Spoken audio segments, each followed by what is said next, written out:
The version of events most people recognize treats midnight as a convenient boundary, a symbolic line drawn to separate certainty from ambiguity, as if the passing an hour composed structure on something already unstable. Official summaries pause at that precise moment, acknowledge that the clock advanced, and then move forward as though the night itself ceased to matter once the date changed. In doing so, they create the impression of order, of control, of a sequence that behaved exactly as expected. But time does not conform to narrative needs, nor does it respect the desire for clean divisions.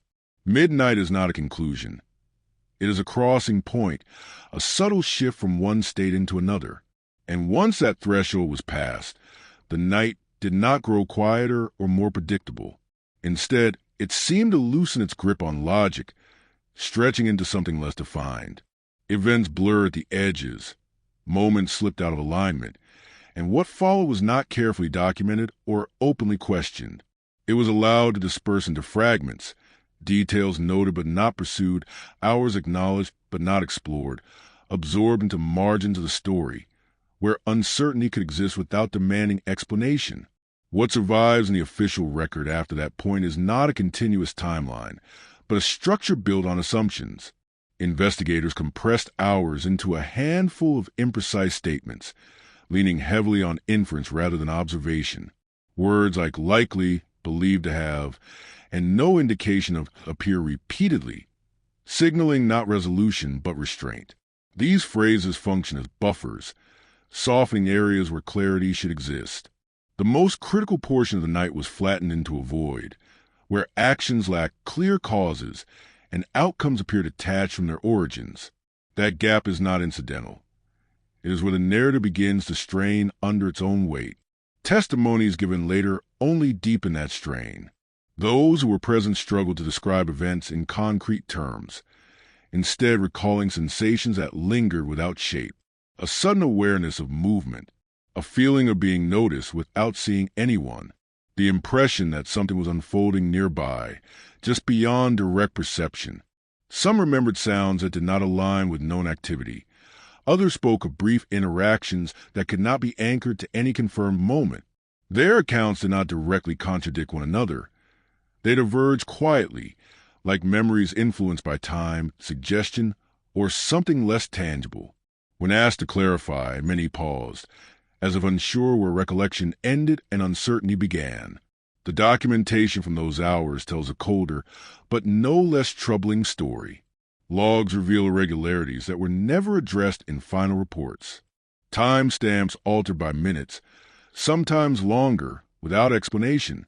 Entries added retroactively, absent any notation that they were revisions. One recorded exchange appears to acknowledge an event that, according to the same sequence, had not yet occurred. On their own, these discrepancies might be dismissed as clerical errors. Taken together, they suggest a timeline that was adjusted to fit a conclusion, rather than discovered through careful reconstruction. And if these quiet inconsistencies matter to you, staying subscribed and leaving a like helps keep attention on the parts of the story that resist being neatly erased. As the night progressed, behavior patterns began to shift in subtle but meaningful ways. Individuals known for predictability deviated from routine without explanation. Actions that should have taken place never occurred, while unexpected movements left only faint traces behind. Devices registered changes in position without any corresponding record of who moved them. Signals briefly appeared in locations where they made no sense, then disappeared before verification was possible. None of this suggests panic, confusion, or disorder. Instead, it implies intent, measured decisions unfolding within a tightening window of time. Even the physical environment seemed complicit in the ambiguity, offering no clear answers and no obvious points of failure to seize upon. There were no broken locks, no damaged structures, no signs of forced entry that might suggest intrusion or confrontation. Investigators found no evidence of violence, no struggle, no mechanical breakdown capable of anchoring the mystery to a single, visible cause. Instead, what drew quiet attention were subtler details, objects slightly out of place, as if handled and carefully returned, areas that suggested brief occupation, then abandonment, without any trace of urgency. Disturbances appeared measured, intentional, and therefore difficult to dismiss as coincidence, yet too restrained to fit any familiar pattern. Everything else functioned as it should. Systems operated normally. The environment behaved as expected. And that may be the most unsettling detail of all. Whatever occurred after midnight did not rely on chaos, force, or malfunction. It required no extraordinary conditions to leave its mark. It unfolded entirely within the ordinary, blending into routine so seamlessly that it could exist unnoticed, using normality itself as its most effective cover. When morning finally arrived, it brought light, routine, and a return in normal schedules, but it did not bring clarity. The unanswered questions carried over into daylight, only to be met with careful redirection. Inquiries about the missing hours were postponed under the promise of future review, reframed as misunderstandings, or quietly removed from consideration altogether. Explanations were presented that sounded complete on the surface, yet discouraged deeper examination, favoring closure over comprehension. The emphasis shifted from uncovering what happened to maintaining what could be comfortably explained. As the narrative settled, subtle changes followed. Some individuals revised their statements in small but meaningful ways, not enough to contradict earlier accounts, but sufficient to bring them into alignment with the emerging version of events.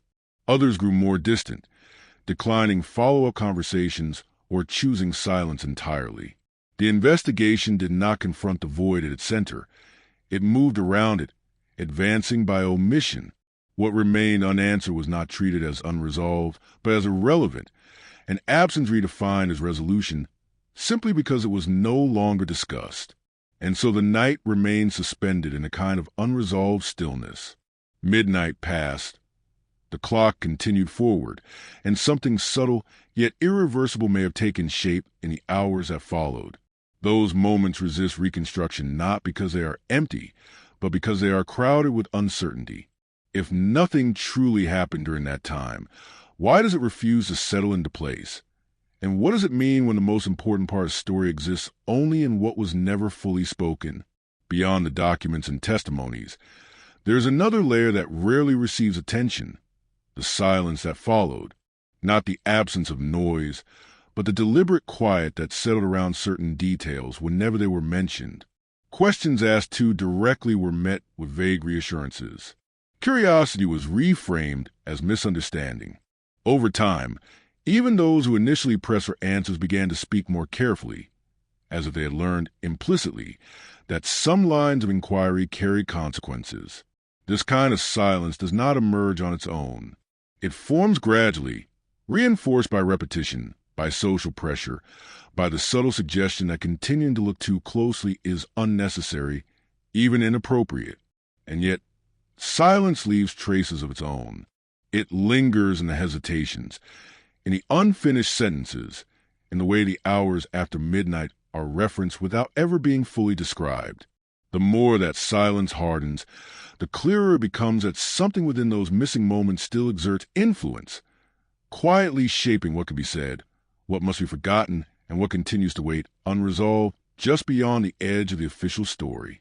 In the end, what remains is not a sequence of confirmed events, but a weight, a sense that the night after midnight never truly ended. The timeline exists on paper, yet it feels incomplete, as if it were built around something deliberately left out. Every attempt to smooth the story only sharpens the absence at its center, turning unanswered questions into quiet pressure rather than loose ends. Time moved forward, lives continued, and official conclusions were accepted, but the missing hours still linger, unresolved and resistant. And perhaps that is the most disturbing possibility of all, that the truth was never lost in the darkness, only set aside, waiting for the moment someone finally asks whether we're prepared to know what really happened after midnight. In the end, the night after midnight refuses to be reduced to a sequence of harmless gaps or forgotten details. It lingers as a quiet pressure beneath the official story, a reminder that time can move forward while truth remains suspended. What was overlooked was not insignificant. It was simply inconvenient. And as long as those hours remain unexplored, the story itself remains unfinished, waiting in that narrow space between what is recorded and what is remembered, asking a single unsettling question that has never truly been answered. What was about the moments after midnight that made them so easy to erase and so difficult to confront?